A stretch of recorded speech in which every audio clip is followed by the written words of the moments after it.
చార్లెట్లో ఘనంగా చంద్రబాబు 75వ జన్మదిన వేడుకలు జరుపుకున్నారు.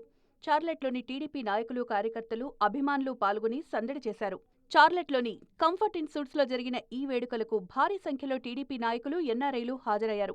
ఎన్ఆర్ఐ టీడీపీ పార్టీ నాయకులతో కలిసి పిల్లలు, మహిళలు చంద్రబాబు పుట్టినరోజు కేక్ కట్ చేశారు.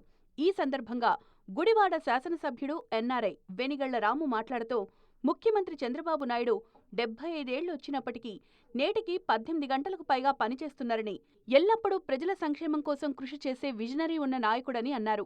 మనకి అన్ని మన దేశంలోనే కాకుండా వివిధ దేశాల్లోనూ అందరూ ఇంత ఘనంగా సెలబ్రేట్ చేసుకుంటూ చాలా ఆనందదాయకంగా ఉంది. ప్రధానంగా మీ చార్లెట్ లో ఇంతమంది హాజరయ్యి ఈ బర్త్డే సెలబ్రేషన్ ఇంత ఘనంగా చేసుకుంటాం అనేది నిజంగా గర్వించదగ్గ విషయం.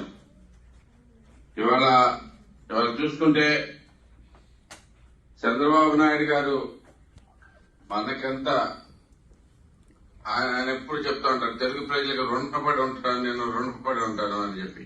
కానీ వాస్తవానికి తెలుగు ప్రజలే చంద్రబాబు నాయుడు గారికి రుణపడి ఉండాల్సిన అవసరం ఉంది.